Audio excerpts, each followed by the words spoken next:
성경 중에 한 권입니다. 물론 성경 66권이 다 특별하지만 여러분 이 전도서를 12장까지 한번 쭉 읽어보신 분들 계시면 이 전도서가 좀 특별합니다. 왜 그런가 하면 내용은 어렵지 않은데 주제를 파악하기가 쉽지 않기 때문에 그렇습니다.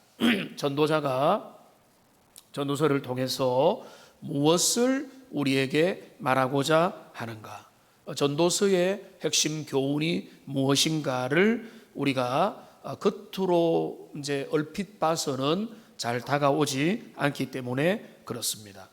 전도서를 읽다 보면 제일 많이 등장하는 표현이 뭔가 하면 헛되고 헛되다라고 하는 그런 표현인데요.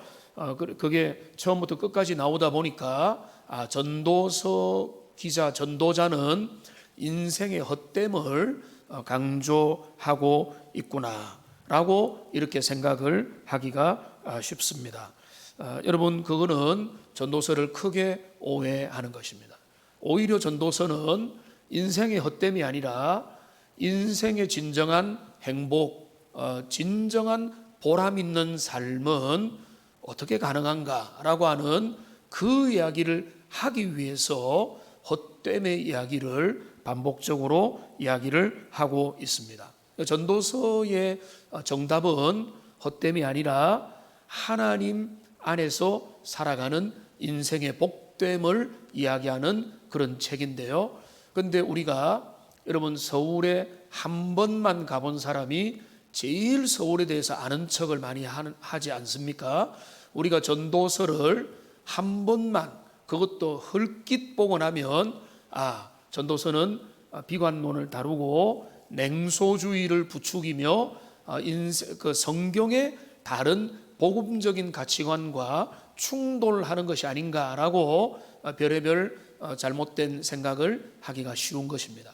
우리가 이 말씀을 따라서 또 여러분이 전도서를 쭉 읽다 보면 오히려 전도자는 인생의 진정한 행복과 가치가 어디에서부터 어떻게 나오게 되는가를 말하기 위해서 이 헛됨이라고 하는 주제를 끌어들이고 있다는 것을 우리가 살펴봐야 됩니다. 그런데 이 전도자는 그거를 다루는 방식이 뭔가 하면 두괄식이 아니라 미괄식입니다.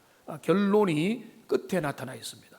중간에 약간 나타나 있지만 12장까지 되어 있는데 12장, 11장 끝 12장에 보면은 그 결론을 등장시킵니다.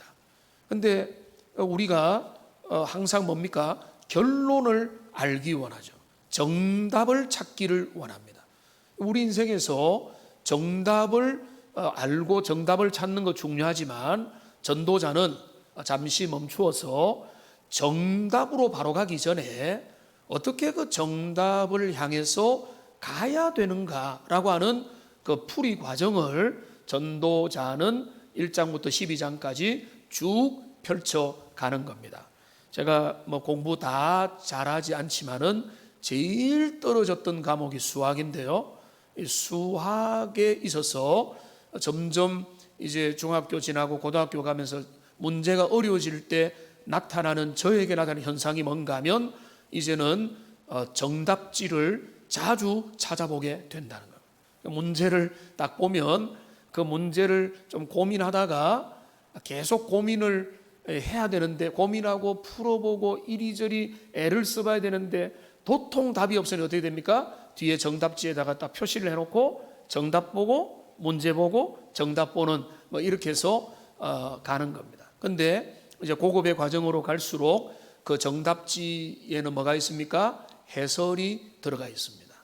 그런데 그 해설을 보면 요즘에 이 자녀들 지금 공부할 때 보면은 해설도 엄청 긴데 그 풀이 과정인 겁니다. 그래서 어떻게 그 문제를 풀어가서 정답으로 가느냐라고 하는 그 풀이 과정들이 올바라야 그게 제대로 그 문제를 푸는 거라고 보는 겁니다.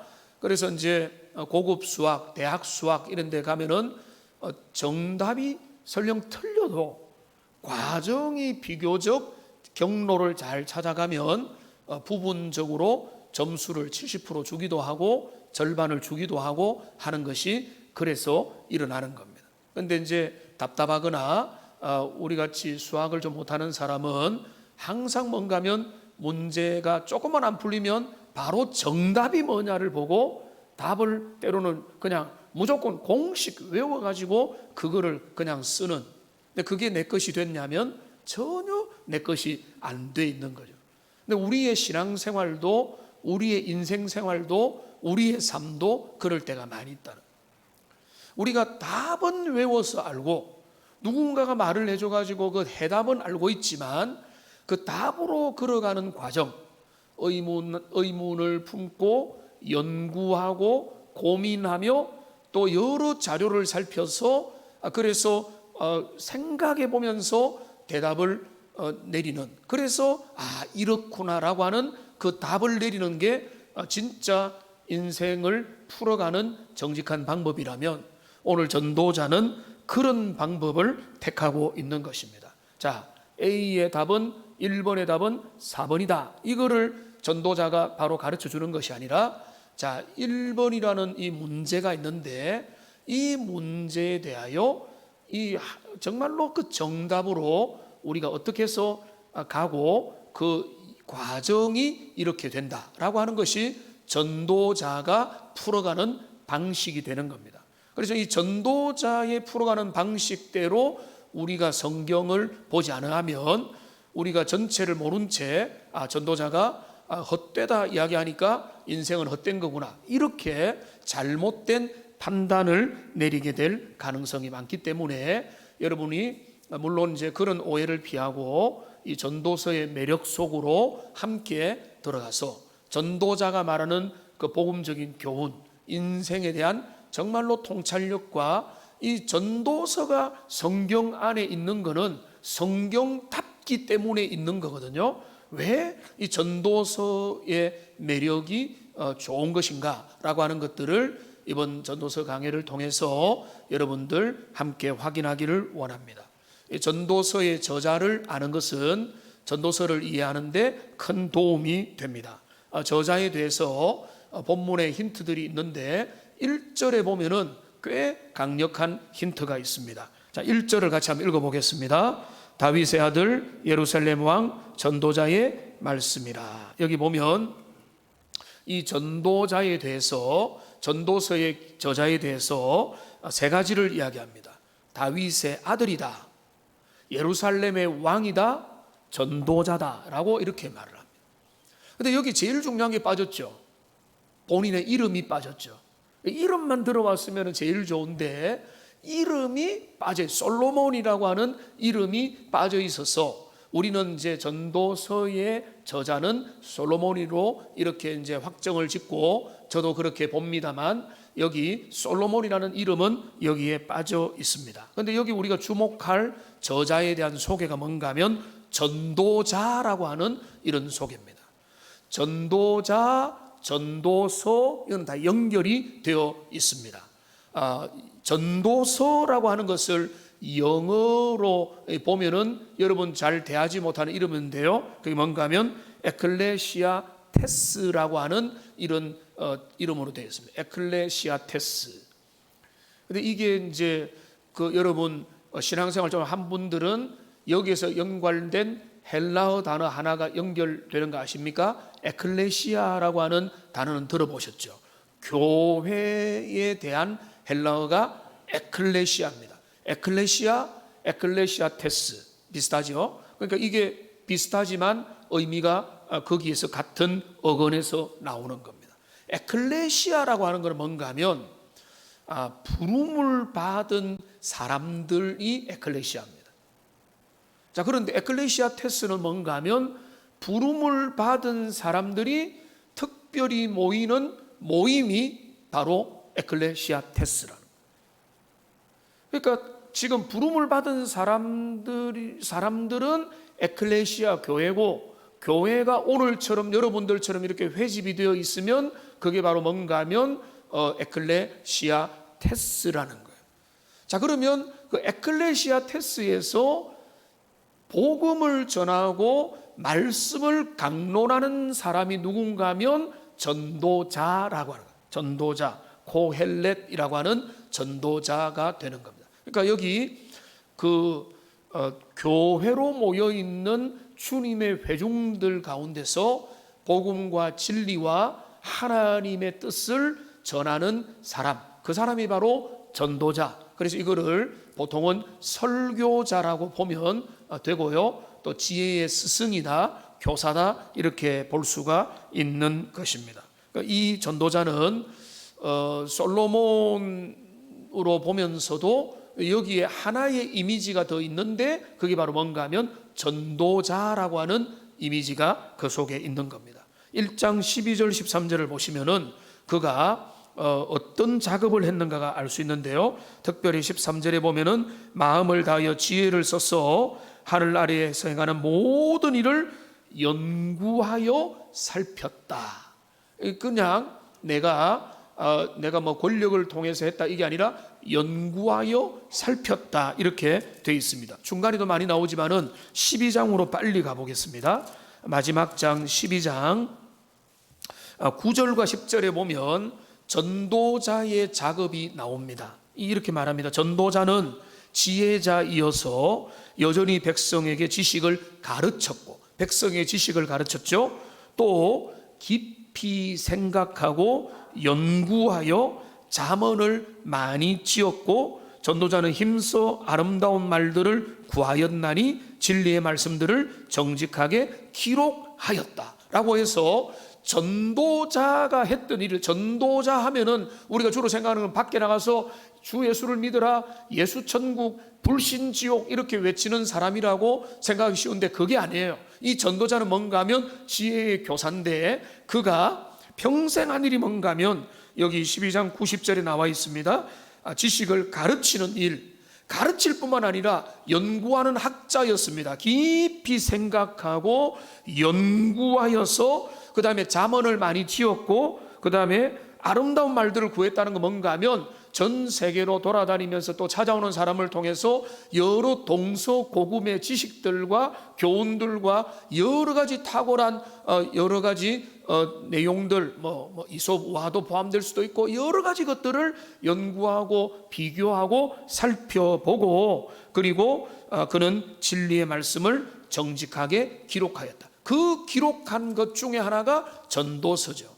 그러니까 잠언의 기자인 솔로몬은 세 가지 성경을 기록했다고 알려집니다. 잠언과 아가와 전도서입니다.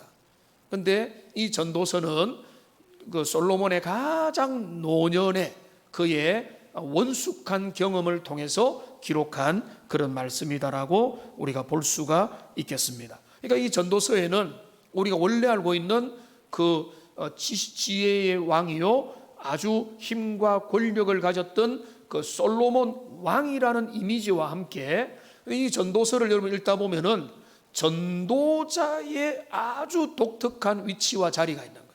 이 전도자는 뭔가 하면 복음을 위해서 모여든 하나님의 백성들에게 진리를 가르치는 설교자의 위치로서 지금 그 백성들에게 자신이 깨닫고 경험한 하나님의 지혜를 그들에게 전하고 있는 것입니다. 그러니까 그런 어떤 저자에 대한 이해를 가지고 우리가 가는데, 오늘 전도자는요 우리에게 충격을 줍니다. 이 전도서가 많은 사람에게 오해가 되는 이유기도 하는데, 그가 1절에서 자신이 누군지를 밝히고 난 다음에 그는 2절에서 전도서의 핵심을 밝히고 있어요. 그 핵심을 밝히는데 이게 충격이 되는 거죠. 자, 2절을 우리 같이 한번 읽어 보겠습니다. 전도자가 이르되 헛되고 헛되며 헛되고 헛되니 모든 것이 헛되도다. 여러분 여기 보면 헤벨이라고 하는 헛되다는 표현이 자그마치 5번이나 나옵니다.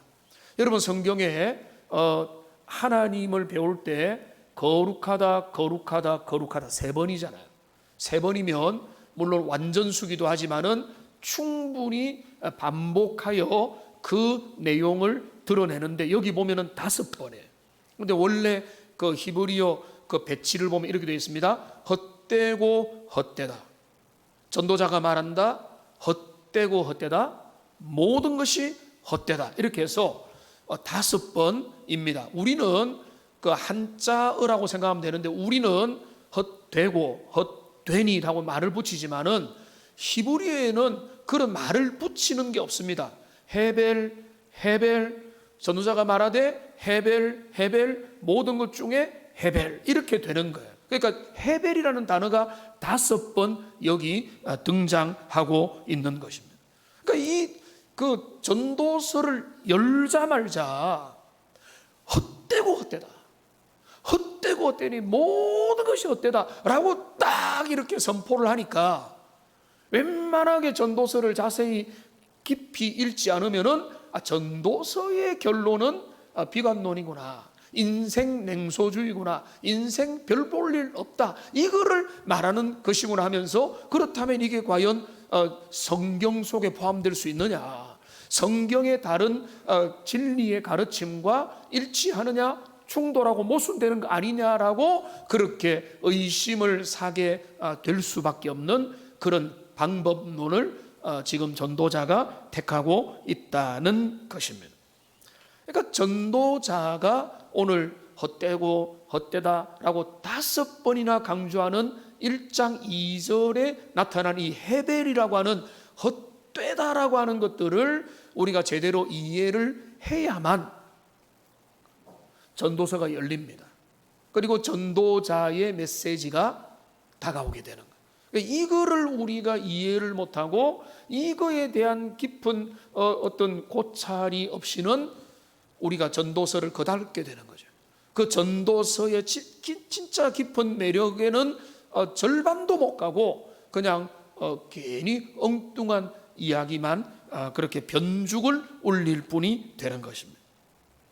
오늘 우리는 더 많이 가지 않고 1절, 2절, 3절까지 읽었으니 오늘 우선 우리가 전도자가 말하는 헛되고 헛되다는 말의 이 헛됨의 의미를 우리 전도서의 주제이니까 함께 살펴보기를 원합니다. 우선은 이 헛되다는 것을 그 의미를 우리가 살펴 이제 볼 때 전도자는 헛됨을 바람을 잡는 것과 연결을 시킵니다. 여러분 14절을 보시면은요, 뭐가 되어 있습니까? 보라, 모두 다 헛되어 바람을 잡으려는 것이다. 바람을 잡는 것 같다. 여러분 이것도 우리에게는 아주 익숙한 표현이죠. 바람을 잡는다. 좀 그렇지만은 그대 이름은 바람. 이게 다 알잖아요. 바람을 잡는 것 같다. 이게 전도자가 말하는 바로 헛되다는 뭔가 하면 잡히지 않는다. 잡히는 게 없다. 다 세워나간다. 이런 의미가 있는 겁니다. 17절을 보세요. 17절. 여기 보면은 이것도 바람을 잡으려는 것인 줄을 깨달았다. 이 바람을 잡는다. 그러니까 그게 헛됨이라는 거죠. 근데 여기 11절 2장 11절에서 아주 이 11절에서 많은 걸 말해 줍니다. 여기 보면 그 후에 내가 생각해 본즉 내 손으로 한 모든 일과 내가 수고한 모든 것이 다 헛되어 바람을 잡는 것이다 것이며 해 아래서 무익한 것이다. 여기 보면 전도서에서 반복되는 3가지 주제가 같이 나와요. 헛되다, 바람을 잡는다, 무익하다. 여러분 이게 다 연결되어 있는 똑같은 의미를 다르게 설명하는 겁니다. 헛되다, 바람을 잡는다, 무익하다. 무익하다는 거는요, 3절 뒷부분에 보면은 무엇이 유익한가라고 되어 있죠. 유익한가? 유익의 반대물이 무익이고 짧게 무익이지만은 여기 나타난 무익은 뭔가 하면 유익이 없다는 거예요. 그러니까 유익이 없는 것은 바람을 잡는 것이고 바람을 잡는 것은 헛된 것이다 라고 지금 우리가 여기 또 2장 17절에 보면은 또 나와 있죠. 이는 해 아래에서 하는 일이 내게 괴로움이요 모두 다 헛되어 바람을 잡으려는 것이기 때문이다 라고 말하고 있는 것입니다. 그러니까 여기 헛됨이 강조됩니다. 그래서 여기 헛되다는 것을 여러분 이거는 약간 헛된 작업이 될 수도 있는데 헛되지는 않겠죠. 전도서에서 헛되다는 표현을 여러분이 개수를 세어보면 전도서에만 33번이 나옵니다. 물론 구약에는 한 64번 정도가 나오는데, 근데 이 헛되다는 말의 기본적인 뜻은 뭔가 하면 입에서 나오는 기운입니다. 입 기운입니다. 그러니까 겨울에 추워지면은 입에서 나오는 입의 기운이 밖에 김이 여러분 눈에 보이죠? 이거 어떻게 됩니까? 금방 사라져 버려요. 그게 거기에서 기원하는 게 헛되다라고 하는 것입니다. 그러니까 원래 뜻은 허무, 허탄, 덧없음, 텅빔, 공허 이런 거니까 우리가 알고 있는 기본적인 뜻과 크게 다르지 않은 그런 뜻이라는 겁니다. 그러니까 이런 헛됨에 대해서 자주 말하고 그렇게 이야기하면서 지금 전도자가 어떤 말을 하려고 하는가, 그거를 우리가 좀 추적해 보기를 원하는데, 오늘 2절을 보시면 자, 헛되고 헛되다, 헛되고 헛되니, 그 다음에 모든 것이 헛되다라고 말하고 있습니다. 한번 따라 합시다. 모든 것이 헛되도다. 여러분, 그러니까 우선은 전도자의 맥락은 뭔가 하면 모든 것이 헛되다는, 모든 것이. 그러면서 전도자는 이제 다음 주에 살펴볼 것이 뭔가 하면 그 모든 것 중에 하나가 뭔가 하면 지금 자연과 이 피조세계 순환하는 질서에 대한 이야기를 합니다. 한 세대 이야기, 해가 뜨고 지고 그 다음에 바람이 불고 강물이 흘러가는 이야기를 하면서 그 만물의 모든 질서를 살펴보니까 결국은 그 모든 것들이 새로운 게 없다. 그 이야기를 하고, 그 다음에 뒤에 내용들을 쭉 보면은 여러 가지 그가 연구하고 경험하고 파악했던 내용들을 이야기합니다. 자, 수고하고 애쓴다는 거, 내가 수고하고 애써봤는데 헛되다 이 말이에요. 그 다음에 쾌락을 누리는 것, 여기 2장 1절에 보면은 낙을 누리보자라고, 내가 인생을 결국은 즐거움이 내 인생의 목적이다, 낙을 누려보자라고 해봤는데, 솔로몬이야말로 인생 낙을 남들보다 훨씬 더 많이 누려본 사람이잖아요. 그 낙을 누려봤는데 그 낙을 누려봐도 그 인생의 즐거움을 통해서 내가 진정한 인생의 가치 찾지 못한다. 그 다음에 뭡니까? 여기 공부를 해봤다. 공부를 해봐도 그 공부의 결과는 피곤합니다. 헛되다. 그 다음에 그가 또 이제 나중에 이제 중간에 보면은 재판정을 들어가 본다. 재판을 하는데 거기에 모순이 있다. 그렇기 때문에 그것도 영원한 우리의 소망이 되지 못한다라고 말을 합니다. 학대의 현장으로 가봅니다. 학대의 현장, 정말로 일어나지 말아야 될 학대가 일어나는 현장을 보면서 이 전도자는 헛됨을 또 한번 이야기를 하는 겁니다. 물질적인 성공을 거둔 이야기를 하고요. 정말로 돈은 이 사람이 돈을 벌고 다른 사람이 돈을 쓰는 이야기를 또 중간에 또 예를 듭니다. 그러니까 무슨 말인가 하면 이 전도자는 모든 것이 헛됨을 1장부터 12장 결론까지 가면서 자신이 경험하고 연구하고 깨달은 것을 다 충실하게 설명을 해줘요. 이런 거 해봤는데 헛되더라, 저런 것도 의미가 없더라, 저런 것들도 바람을 잡는 것 같더라 라고 하면서 그가 그런 이야기들을 쭉 설명하면서 그가 이 전도서를 진행해 가고 있는 것입니다. 근데 우리가 모든 것이 헛되다라고 할 때 오늘 전도서의 그 전도서 저자와 달리 저는 오늘 설교에서 자, 전도서가 헛되다고 했다, 그러니까 끝냅시다로 갈 수가 없어요. 왜냐하면 오늘 한 번의 설교가 그 설교의 결론까지 이어져야 되기 때문에 그렇습니다. 그러니까 제가 여러분에게 친절하게 결론까지 같이 말씀드리면, 모든 것이 헛되다라고 하는 의미는 인생은 헛되다는 이야기가 아니라 여기에 중요한 내용이 하나를 우리가 생각을 해야 되는데, 그게 뭔가 하면 그 다음에 등장하는 해 아래서의 모든 것이 헛되다는 거예요.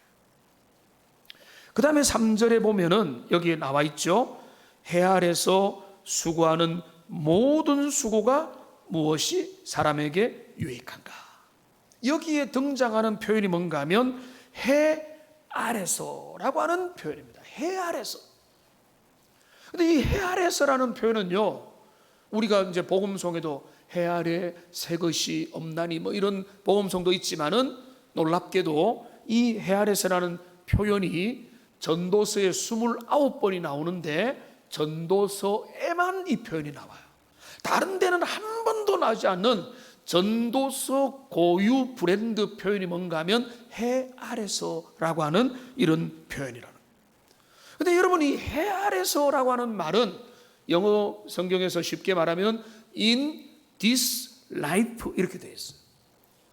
지금 우리의 생애 가운데서 이렇게 이제 조금 의역이기도 하지만은 그렇게 되어 있는데 의미는 똑같아요. 해 아래라는 건 뭔가 하면 우리가 눈으로 보고 우리가 몸으로 살고 우리가 지금 맞닥뜨려 있는 피조 세계 가운데서라고 하는 그런 의미가 되겠습니다. 그러니까 전도자가 말하는 해 아래 새 것이 없고 해 아래 피곤함이 있고 해 아래 모든 것이 헛되다라고 하는 말은 인생은 아무것도 아니다라고 하는 비관론과 냉소주의를 말하는 것이 아니라 여기에 중요한 내용이 하나 생략되어 있는 거예요. 하나님 없는 인생이 헛되다는 거예요. 하나님을 모르고 이 주님 없이 살아가는 지상의 모든 삶이 사실은 열매를 맺지 못하고 진짜 보람을 얻지 못하고 그 결과는 바람을 잡는 것과 같다. 그러니까 전도자의 결론은 뭐겠습니까? 그러니 창조주 하나님에게 머리를 숙이고 그분에게 배우고 그분 앞에서 그분에게 인생을 의탁하라, 이런 내용이 되는 거예요. 그게 전도서의 핵심 내용이 된다는 것입니다. 그러니까 그가 인생의 여러 가지 예를 들면서 내가 이런 것도 경험해보고 저런 자리도 가보고 쾌락을 한번 내가 누려보자, 공부를 열심히 해보자, 재판정에는 정의가 있나 보자, 저 사회 중에서 성실한 사람이 잘 사는지 보자, 여러 가지를 연구하고 살펴본 결과, 그리고 배운 결과, 뭐 책을 읽고 글을 읽고 공부하고 두루두루 살펴본 종합적인 결과가 뭔가 하면 하나님 없는 해 아래 인생은 지극히 피곤하고 열매 맺지 못하며 진짜 바람을 잡는 것 같다. 하나님 없는 인생의 본질이 그거다라고 가르치면서 그가 말하고자 하는 진짜 핵심이 뭔가 하면 여호와 하나님을 의지해야 된다. 그분 안에 진짜 감사가 있고 그분 앞에 인생의 목적이 있고 그분 앞에 생명력이 있는 것이다라는 것을 전도자는 말을 해주고 싶은 것입니다. 그래서 우리가 전도서를 대충 읽고는 인생 별거 없다 이렇게 가서는 안 되고, 전도자가 말하는 교훈들을 우리가 살피면서 전도자는 오히려 이렇게 말하는 거예요. 하나님 없이 인생을 내 힘과 내 능력과 내 열정과 내 자신감으로 살아보다가 인생의 한계를 느끼는 그 상황 속에 인생의 의미와 목적을 놓쳐버리고 잃어버린 사람들을 향하여 당신들이 진정 인생의 목적을 얻으려면 어떻게 해야 되느냐, 그거를 오히려 전도자는 말을 해주고 있는 책, 그게 바로 전도서의 메시지가 된다는 것입니다. 여러분, 우리가 우리의 삶에서 여러분 신앙생활 하나님 안에 거하고 있는 분들은 그런 허무의 문제로 씨름하는 일이 많이 없겠지만은 여러분, 많은 사람이 인생을 살다가 허무의 문제에 도달하게 됩니다. 자녀를 키우다가, 결혼 생활하다가, 열심히 직장 생활하다가, 아니면 내가 뭐 절 살다가 건강에 문제가 생기거나 인생에 내가 예상하지 못했던 문제가 생기면 내가 안전하다고 생각했던 것들이 무너지고 내가 의뢰했던 것들이 갑자기 사라지면 그때 우리의 마음에 뭐가 찾아옵니까? 허무가 찾아옵니다. 인생의 보람이라는 게 뭐냐, 내가 내 살아왔던 인생의 그 의미가 뭐냐라고 하는 그런 어떤 허탈한 마음, 바람을 잡는 것 같은 마음들이 우리의 마음에 생겨나게 된다는 것입니다. 마치 여러분 인생의 끊임없는 갈망을 대표하는 인물이 있다면 요한복음 4장에 나타나는 우물가의 여인이지 않겠습니까? 한낮의 태양빛 가운데 우물물을 길러 온 사마리아 여인이 있습니다. 근데 이 여인은 기구한 인생인지 아닌지는 모르겠지만은 그 여인에게는 갈망이라는 게 있었어요. 해결되지 않은 갈망이에요. 근데 그 해결되지 않은 갈망의 문제에 대해서 우리 주님은 그 우물가에 기다리시면서 그 여인에게 말씀하십니다. 내가 너에게 영원히 목마르지 않는 물을 너에게 주겠다. 이 여인은 착각하죠.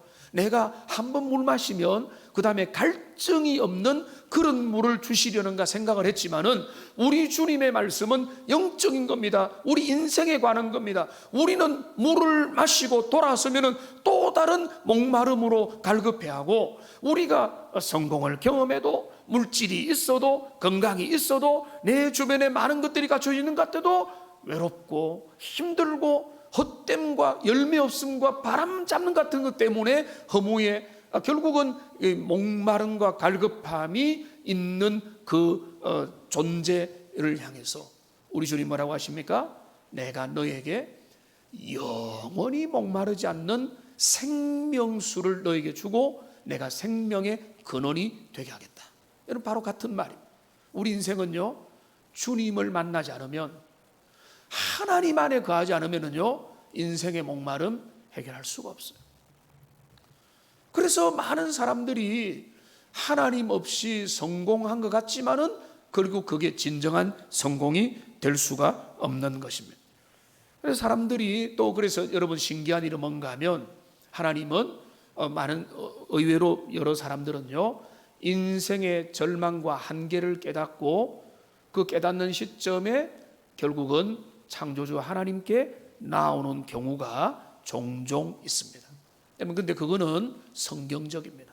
왜냐하면 그들을 지으신 하나님, 그 인생의 진정한 그 목마름과 갈급함을, 피조물, 우리가 하나님에게 지어진 백성인데 그분 앞에 오지 않으면 우리의 갈증과 목마름과 우리의 연약함을 해결할 방법이 없기 때문에 그런 것입니다. 그러니까 내 인생의 꿈이 깨어지고 내가 의뢰했던 것들이 무너지고, 그래서 나는 내가 열심히 공부만 하면, 내가 그 직장만 얻으면, 내가 자녀만 가지면, 내가 가정만 이루면, 내가 좋은 배우자만 만나면, 내가 이렇게만 하면 나는 내 인생 잘 살아갈 수 있다라고 생각하고 자신만만했던 그 사람들이 인생 가운데 어떤 한계를 만났을 때에, 여러분, 그 한계를 만난 자에게 누가 무엇이 위로를 줍니까? 전도서의 그 메시지가 위로가 되는 거예요. 그 뭡니까? 창조주 하나님을 만나는 거예요. 그러니까 창조주 하나님을 만나면 인생의 허무와 목마름과 갈급함의 문제가 해결이 되는 거예요. 그러니까 거기에 진정한 해답이 있다라고 말하는 거예요. 그러니까 오늘 전도서의 서론이지만 전도서의 전체 중요한 내용을 다 말씀을 드린 겁니다. 그게 바로 뭔가 하면, 인생은, 하나님 없는 인생은 아무리 사방을 둘러보고 역사를 살펴보고 내 경험을 다 해봐도 헛되고 바람을 잡는 것 같고 유익이 없더라. 이게 전도자의 결론이 되는 것입니다. 자, 그러면 여러분 어떻습니까? 전도자의 말이니까 아멘으로 받으면 여러분 지혜로운 인생 사는 겁니다. 아, 그렇지, 인생 정말로 하나님 없는 인생, 소망이 없지, 주님 믿고 잘 따라가면 되는 겁니다. 여러분 그렇게 하시면 되겠습니다. 그런데 사람들은요, 이제 부모 말 잘 안 듣죠. 점점 커지면서 부모 말 안 듣고 어른들 말 안 듣고 스승의 말 잘 안 듣죠. 왜 안 듣는가 하면 내가 경험해 보겠다는 거예요. 내가 부닥쳐 보겠다는 거예요. 실수를 해도 내가 실수하고 경험을 해가지고 내가 돌이키면 되지 않겠느냐라고 말을 하는 겁니다. 여러분, 그 말의 절반은 진실입니다. 직접 깨달아야 돼요. 직접 부닥쳐봐요. 내 것이 되려면 내가 고민해야 되고 내 것이 돼야 되고 내가 스스로 고민하고 기도하며 몸부림치면서 만든 게 내 것이 되기 때문에 절반이 맞지만은 그래 그거는 절반만 맞는 겁니다. 여러분 오늘도 여러분이 하나님의 말씀에 귀를 기울이겠는데요, 여러분 정말로 이것이 복된 걸 여러분 아셔야 돼요. 왜냐하면 여러분이 하나님의 말씀에 귀를 기울인다는 것은 일종의 뭔가 하면 거인의 어깨 위에 올라가는 일이기 때문에 그렇습니다. 여러분 거인의 어깨 위에 선다, 영적인 면에서나 아니면 세상의 모든 학문이나 뭐 독서나 모든 분야에서 거인의 어깨 위에 선다는 의미가 뭔가 하면 내 알량한 수준과 지식으로 내가 공부해서 내가 얻은 것만을 내가 진짜라고 확신하는 그 경험주의를 벗어나는 거예요. 거인이 있습니다. 거인은 뭔가 하면 성취를 이룬 사람이에요. 나름대로 애를 써가지고 그 진보를 이루고 업적을 남기고 학문의 성과를 내고 영적으로 말하면 어떤 깨달음을 얻은 사람이에요. 그 거인이 있습니다. 근데 나는 거인의 신세 안 질래, 내 삶은 내 인생대로 갈래. 거인 옆에 앉아가지고 거인과 비교하면은 내 눈앞에 보이는 것도 없는데 그거 가지고 인생을 다 바라보고 재단하려고 하는 거, 그게 바로 뭔가 하면 교만한 인생이고 어리석은 인생이 되는 거예요. 그런데 지혜로운 사람은 뭔가 하면 나는 내 지식과 능력과 경험의 한계가 너무 많지만은 내가 신뢰할 만한 자의 어깨 위에 서서 바라보는 겁니다. 그러면 얼마만큼 보이겠습니까? 훨씬 더 많이 보이는 거죠. 거인이 보는 것만큼 보일 수 있게 되는 겁니다. 근데 중요한 거는 내가 올라선 사람을 믿을 만한가 믿지 못하는가라고 하는 것입니다. 여러분 이 전도서의 기자 솔로몬, 우리가 그의 경험을 의지하여 솔로몬이 말했죠. 내가 다 경험해 봤거든. 내가 연구해보고 내가 공부해보고 내가 자료를 수집하고 내가 열심히 공부해 거니까 이거를 너희들에게 알려준다라고 하면은 여러분 믿음 좋은 분들은 그래 내가 그걸 받아들여야지 하겠죠. 자, 그런데 진짜 믿을 만한지를 우리가 한번 생각해 보면 솔로몬만큼 그 인생 경험이 다양한 사람은 또 없다는 거예요. 솔로몬은 왕이 되었습니다. 한 나라의 왕이 되면은 얼마나 많은 능력과 권세와 특권과 영광을 그가 경험했겠습니다. 그의 말이 곧 법이 되는 것을 경험했습니다.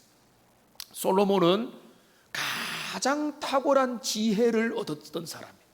탁월한 지혜를 받았고 예수님을 제외하고는 오고 오는 시대에 가장 똑똑한 사람이 솔로몬이었어요.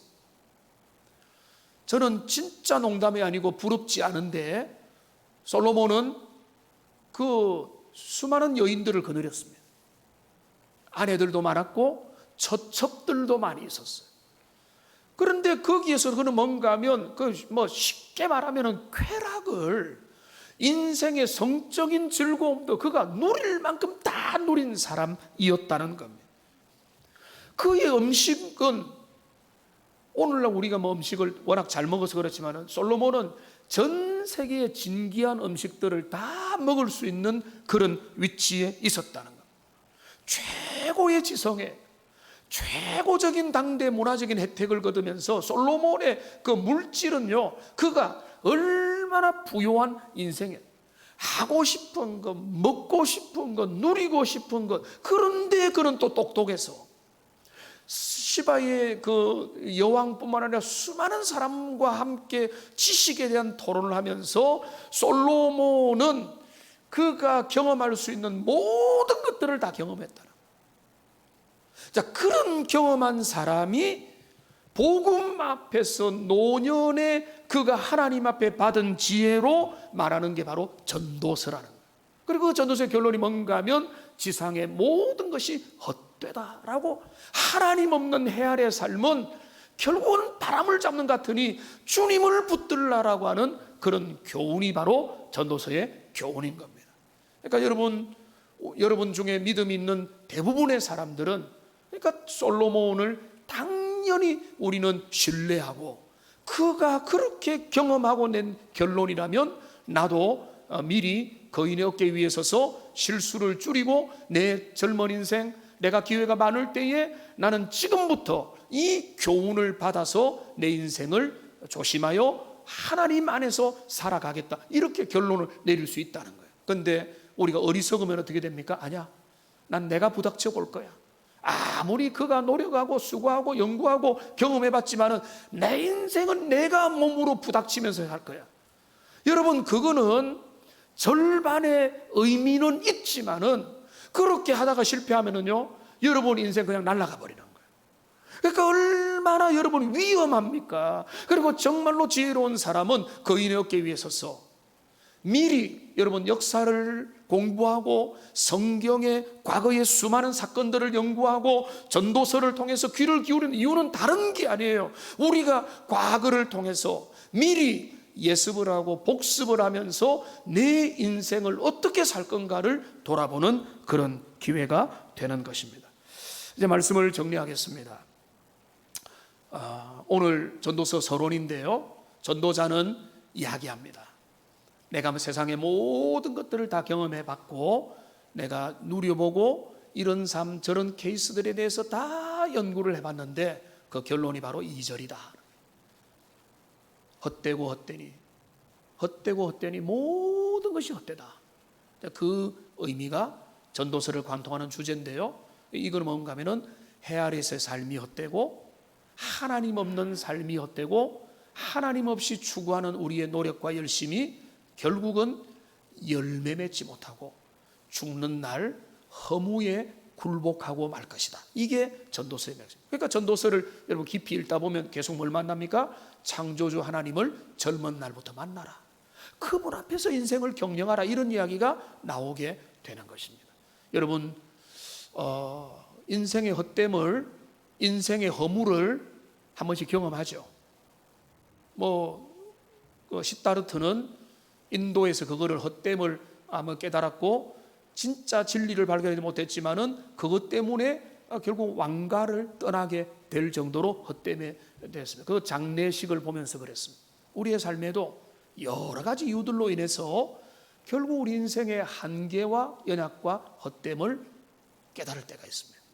그게 바로 여러분 우리에게 불행의 시작이 아니라 하나님을 만날 수 있는 기회라는 그런 상황 가운데서 주님은 가까이 오시고 우리 인생의 진짜 의미는 그 가운데서 연결이 되게 되는 것입니다. 그런 연결의 복을 여러분 모두가 누리게 되는 복된 하나님의 사람들 되시기를 주님의 이름으로 축복합니다. 기도하겠습니다.